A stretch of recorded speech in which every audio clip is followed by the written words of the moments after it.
Hi, folks. This video is about the ending of Dostoevsky's book and the fates of all of the characters. What I want you to do is refresh your memories, see if you can come up with a list of all of the positive or loving relationships and commitments that lead to characters having happy endings or positive outcomes. Who solves their existential problems in the novel? See if you can come up with a list and how that works. Okay, I mean you to pause your videos. You're only going to learn and get something out of this if you use your minds as we're going through these lectures. Okay, I'm going to talk about the answer now. Last chance to pause your videos. So here's a few of them that I've come up with. I think the relationship of Zosima to Markle is one of the earliest ones. Even though this seems like the subplot of a subplot, it's actually really central to how salvation and human communities work for Dostoevsky. Then we also have, in light of that, several other people get into good relations. They find a relationship to other humans that allows them to find authenticity. The mysterious visitor learns something from Zosima. Alyosha does too. In a subplot that we don't even look at, there's another character, a young boy. He's sort of like a teenager, in between age. He's an adolescent who's growing into adulthood named Kolya, who comes to the right relationship through Alyosha too. And of course, Dmitri and Grushenka, this kind of reciprocal relationship is really one of the fundamental ones of the entire novel. You know, as the fate of Dmitri, what Dmitri would do and how Dmitri would end up is, in a sense, one of the main through lines of the whole thing that's driving the action. And they end up finding salvation with each other. Okay, now how about the flip side? When do things go wrong? What are the problematic relationships? So pause your videos here and see if you can understand why certain people don't end up happy in Dostoevsky. Okay, that was your chance to pause your videos. Now, you might have been thinking about the movie, of course, and that's something that we're going to come to. So the way things work out in the novel isn't quite so rosy. Now, we know that Fyodor, and Fyodor hasn't devoted his life to anything but pleasure, and that doesn't work out so well. So Fyodor is existentially damned and in despair and ends up being killed. Smirjikov, we also know, he ends up committing suicide, which in a sense is the act of ultimate isolation and self-destruction. And so we understand his relationship to Ivan as not one of creating a positive human community, but instead leading to existential despair. Katerina and Dmitri, this also has not worked out. She is in no way the kind of person who could end up being saved through the relationship with Dmitri, and Dmitri could never be saved through her. In a sense, then you don't know this from the movie, but Katerina and Ivan sort of end up in a kind of relationship together at the end of the movie, but it is damnation for both of them, and they still never have a good relationship and are condemned in Dostoevsky's mind. So this is deeply problematic in a sense because Katerina, unlike Grushenka, cannot experience and acknowledge her earthly side and experience true passion. And that means love is not really love for her. Love is just an act of revenge. It's not a way of acknowledging another person and their faults and building something human on the basis of it. So all of these characters in my world, in my interpretation of Dostoevsky, I mean, minus Dmitri, who gets saved in a different relationship, they're all damned by the end of the novel. Now let's talk about how the end of the novel differs from the movie, because you've only really seen the movie. In the reading that goes along with this video, you read the very final chapter section of the novel, but you don't see the fates of all of the characters worked out. So you've got to just read the whole thing for yourself after this class is over. But here's a quick adumbration of what goes on. There's so many ways in which it's a more interesting ending than the movie gives us. The movie is just a classic Hollywood ending. Dmitri and Grushenka find love with each other, and then they run off and seemingly live happily ever after. In the novel, they don't even escape. They find salvation, yes, but that's because of this relationship that they get in. It's no cheesy happy ending. He's still in prison when it ends. Now, maybe he's going to eventually escape, but it's left completely ambiguous. Whether he escapes or not, in a sense, is irrelevant. His existential journey is what it's about. And so maybe he is going to find a happy ending, but of course, getting existential satisfaction and authenticity doesn't guarantee that life's going to work out. Look at the mysterious visitor. Look at Brother Markle. These characters. Look at Zosima. The end still comes for us. we're still going to die. Who knows if Dimitri's going to, what fate he's going to have after he's been convicted of the murder of his father. So it doesn't end with a cheesy solution for him, nor does it with Ivan. So Ivan's recantation in the movie is the greatest change from what the novel is actually like. In the novel, he doesn't recant whatsoever. And actually, he goes into the depths of complete despair. And Dostoevsky depicts him as going completely mad, and he has become an invalid on a couch. He is completely non-functional. So that is what his fate is, and that is what is true to his character. Now, in the movie, Zosima doesn't even die. They don't have time for that. You know, you can't put 800 pages in a short Hollywood movie, after all. So Zosima, in a sense, is still living in the movie. He dies in the novel, of course. Alyosha in the movie has no crisis of faith, does not go through any process of growth. But of course, that is his fall, and this moment of great transformation is what's so central to the functioning of the novel. Grushenka is saved, of course. This is true, but it's not the way that the movie depicts it. It comes about through this amazing bonding moment she has with Alyosha. Katerina, her fate is really not depicted in the movie. She's not crossed off the list and damned or anything. But in a sense, in the novel, what happens, again, it's still ambiguous, but she is left to care for Ivan. And she, in a sense, turns her revenge on him now that she's lost her, Dmitri as an object of her revenge. So she is just caring for, in a sense, the Karamazov brother, who is her true spiritual twin. But this is in no way a redeeming kind of relationship. I mean, this is as one-sided as it gets. He is completely non-responsive. This is not going to lead to happiness and salvation for Dostoevsky. Now, it just keeps going. Ilyusha, remember, in the end of the movie, Dmitri stops because he doesn't want to leave town without writing this debt that he has to Snegiorov and Ilyusha, the little boy, the sick little boy. Well, they have this wonderful happy ending. Dmitri gives him his little cannon and apologizes, and the boy accepts it, and he and his father live happily ever after. But in the novel, he dies. It's completely different. And his father, there's no joy in the, sometimes maybe the characters would say, oh, well, he's in a better place. He was suffering because he was constantly ill, so maybe it's all for the better. It's not like that.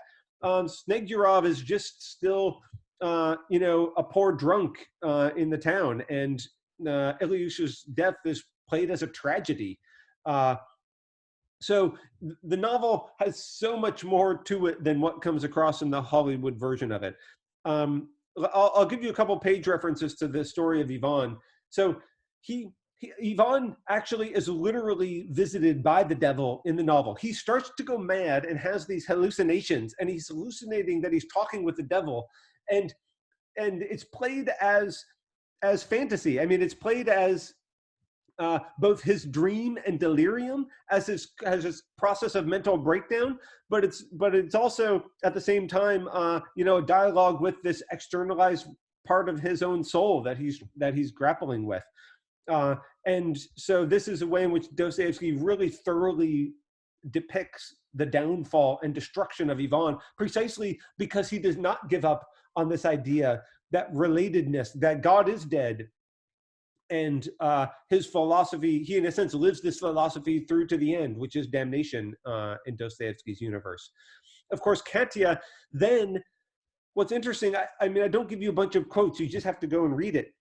What Katya does is she then takes over. Ivan fills this role in her life precisely the way Dmitri had done before. Remember how she had this glossy-eyed view of Dmitri as the one of honor, and she wouldn't really think of him as for who he is. Well, Dmitri finally found salvation, and he's gotten out of her clutches, and now Ivan just fits into that role. She wraps him up and takes him into her house and then gets to care for him. But of course, this kind of care is not the sort of human care that is so important for Dostoevsky. This is just its demented, perverted form. Now, the movie has Ivan in its version go through a kind of reverse inference of this, if you remember. And that inference basically swaps these two lines. It says, or it negates each of them. So yes, if God is dead, everything is permitted. But then in a sense, Ivan comes to realize everything's not permitted. And that's how he comes to this moment of realizing God is alive. Ivan does no such thing. That's so untrue to his character. But this is, in a sense, Dostoevsky's inference. For Dostoevsky, God is not dead. Remember, in this sort of existential matrix, God is our connections to others. It is the possibility of salvation or redemption for us.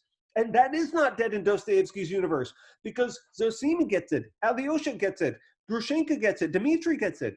It's possible. But in a sense, the meaning of the world is not fundamentally given to it. We have to come to appreciate that meaning. We have to participate in the creation of that meaning by creating the right kind of human relationships in our lives. That is what is the existential state of these characters. This is the worldview of the novel that we can now start to appreciate now that we've finally gotten to see what Dostoevsky's ending is for it and how the fates of the characters have really all played out. Now, let's talk about the final scene of the novel, because this isn't even depicted in the movie. Because there's many subplots of Alyosha and children, and these are really central to it. So Ilyusha's is the only one that gets depicted in the movie, but there's all of these other ones. One of them is to this boy Kolya, and he is intimately tied to this relationship with this pack of boys, this little gang of school children, and Alyosha and Ilyusha. And the way the book actually ends is with Ilyusha's funeral. And this is not played as a happy event. So this was the reading that goes along with this video. Hopefully you saw the way in which Dostoevsky is depicting this. But even though this is not a happy event, and it's not, Snegurov doesn't, emerge, on the right side of things, nonetheless, there's something important and redeemable here. It's the people who live on are transformed by this, or they have the potential to be transformed by making the right relationships with us, by keeping this connection, these memories that they can carry with them that will allow for their future redemption. This can be Alyosha's further works in the world that help the chain, of salvation, passing the onion from one person to the next, continue. Now, in case any of this symbolism was missed on us, Dostoevsky makes sure we see it in the end. Make no mistake, there are not 12 boys here for no reason. It is precisely a reference to Jesus's 12 apostles, and saying Kolya was at their head was precisely like, Jesus saying John is at the head of his set of apostles. So all of this is direct, invoking the Bible. And what I've sort of been saying all along is this is also all directly tied to Alyosha's evil twin, Ivan, his doppelganger, his other, because it goes back to Ivan's speeches of rebellion and the Grand Inquisitor. Because remember what those things dwell on? They dwell on the fate of children. That is what Ivan is so worked up about. And so all of these thorough subplots with Alyosha actually acting in the lives of children, that is the counterpoint to Ivan's way of sympathizing for children in this completely detached and actually uncaring and somewhat sadistic manner. So we are seeing two ways of being human with Ivan and Alyosha. And there is no mistake, Dostoevsky doesn't leave it unclear. He doesn't let Ivan get saved in the end. We see the fates of these characters, and we see Dostoevsky's judgment worked out in their fates. What we need to do, yes, the world is full of suffering. Everybody admits that. What we need to do is make some meaning of it. We need to construct as the kind of positive relationships which give us significance, in which we find salvation. That is what Dostoevsky is telling us. Now, remember in those speeches as well, Alyosha, we see these references to him being a Christ or Jesus figure. Remember at the end of the Grand Inquisitor, Jesus kisses the lips of the Grand Inquisitor. That's his response. And then Alyosha does that same act to Ivan as his response. And it's wonderful. It's wonderful writing. And Ivan even says like, oh, plagiarism. And so we've had, this set of metaphors has been foreshadowed. And what I'm telling you is the way in which the very novel ends is reconditioning and helping us understand what Dostoevsky really wants to say about these events and these speeches. You see, this all relates back to those speeches, because remember what happens with Jesus in the Grand Inquisitor speech. This is Yvonne's telling. Well, what Jesus returns to the earth, he performs miracles, and then that saves people. So miracles then lead to faith. This is the version of Jesus who, through traditional Christianity and what Yvonne thinks, and what Yvonne finds problematic. And Dostoevsky is not endorsing that thing that Yvonne says is problematic. In fact, Alyosha becomes the Jesus figure. And what does he do? He does all the exact same things that the Grand Inquisitor does. He returns to the world. Remember, he has to leave the monastery. Zosimus sends him back himself. He performs miracles, and then people get saved. Alyosha, in a sense, that speech, the Grand Inquisitor, remember when I said Alyosha's great transformation occurs in part 3, right at the middle of the novel. Well, that transformation occurs directly after Yvonne's speeches of rebellion and the Grand Inquisitor. So the way in which those things end the first half of the novel, then these events and the 12 apostles, Ilyusha's funeral, is the way the second half of the novel ends, and it's this kind of perfect geometry fitting in. And this is, in a sense, Dostoevsky's version of the events. This is all recapitulating what was occurring in the Grand Inquisitor, but Dostoevsky's version is not a supernatural Jesus coming back to perform supernatural miracles, which then lead to faith. This is Dostoevsky's version is thoroughly existentialized, and his version is not the simple-minded faith that we see in the Grand Inquisitor enacted. So Dostoevsky's actual response to Yvonne is worked out only until the very end of the novel. And if we understand really this matrix of symbols that Dostoevsky is giving us, with this set of 12 apostles and Alyosha's, in a sense, he creates a church.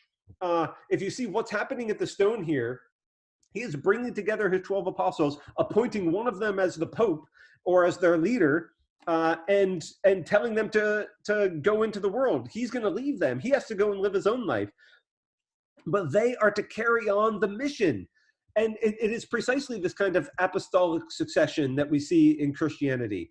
Now, of course, this is like the founding of the church. This is like a version of what we get, in the New Testament. And this church founded upon love.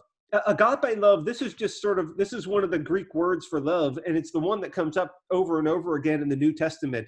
This kind of love of humanity, this universal love, the kind of thing in which Dostoevsky thinks makes us, gives us redemption when we can connect to other humans in this way. And as Alyosha is passing on this possibility for salvation to these boys who are not necessarily just going to get magically transformed here. That's not how it works.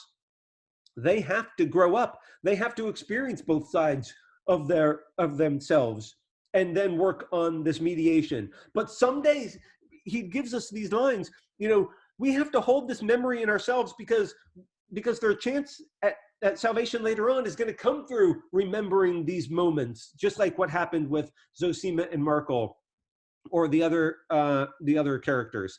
So this chain of salvation can continue with these boys if they can do this thing, if they can admit both sides of themselves and yet come to a kind of synthesis and realization. And of course, how you heal your soul is by getting into this sort of mutual acknowledgement and loving relationship with other humans. So Dostoevsky hits the point about memories very thoroughly here in these passages. I mean, you really have to read them carefully to see how hard he is pushing these metaphors. That, hooray for Karamazov and memory eternal. So they are going to construct meaning out of the death of Ilyusha by their own transformations. This is possibly salvific for them if they can preserve this, if they can make his life meaningful. If by remembering, having these childhood memories actually mean something for them. and then they can be saved. They can be resurrected, saved for their whole lives. And so he says that alone may serve someday for our salvation. This is what we've been talking about all along. In case you missed it, Dostoevsky is just pushing it incredibly explicitly at the end of the novel here. Now, let me say something about the very end of it, because this is somewhat controversial, and I've seen commentators argue about the meaning of this, and I think they really get it wrong. So really what happens, this is like the very final passages, and this thing really interesting happens. So Kolya, one of the kids who is saved by Alyosha, says, can it really be true that we're all going to actually rise from the dead? And again, like Dostoevsky is leaving us. This is the final words. And the metaphor, the fundamental issue he brings up for us is this question of realism versus miracles. And then what Alyosha replies is, certainly we're going to rise. We're going to, be glad and joyful. And we're going to tell each other what's been. He says it in ecstasy. That's Dostoevsky and happiness there. That's the opposite of despair. Now, the way people read this is Dostoevsky just straightforwardly endorsing Russian Orthodox Christianity. This goes back to people's readings of the Grand Inquisitor speech. And I think this completely misses what Dostoevsky is doing. He is raising this issue about the relationship between realism and miracles to see if we have got it, because he is telling us again that this is so central to what he is up to. But remember, I'm not denying that Alyosha says, yes, we're going to raise again. What I'm denying is what he means by that. What Dostoevsky means by that is some wild supernatural event, like we're all going to end up in some other world in heaven, because that precisely misses his point about paradise being here on earth. So how else could you make sense of this? Maybe I'm wondering if you read this the first time and you thought, I didn't know what I was talking about all along. Dostoevsky really is believing in this, that the supernatural or salvation is the goal. Well, let me say, there's an obvious other way to read it. What does it mean to rise again? This part is existentialized as well. We have seen people literally be resurrected, but they are not living in another world, in heaven somewhere. Dmitri says himself, remember, you have restored, I have been saved. He says, you have resurrected me. So when Alyosha says, yes, this is possible, it doesn't mean that we have to have some bodily existence in another place. Like we're going to be, our spirits we're going to live again. This is not him going back on everything that he said. In fact, if you understand Dostoevsky's message, you have the eyes to see the significance of this world, just like you can recognize miracles when they are there, what it is to be a miracle. Well, the same goes for his metaphors at the very end of this. So that's what I think is actually the ending of the story. Now, the last couple of words are, hurrah for Karamazov, and all the kids are cheering this. Notice the total transformation of symbolism then Dostoevsky has pulled off. Because remember the way Karamazov, that name is used at the beginning of the novel, back in Fyodor's heyday? Karamazov was a term of disapprobation. That's what you called somebody when you wanted to be nasty to them in this town. Karamazov meant being base and lusty. That is the terrible side of ourselves, our unredeemability. But now notice, we are cheering Karamazov. Dostoevsky has transformed the meaning of the word because of Alyosha's transformation, and because now this is the symbol for salvation through these experiences that these boys will be able to carry for themselves. So the understanding of the meaning, the complete transformation of this very word, is like the final accomplishment of Dostoevsky's novel. Okay, thank you.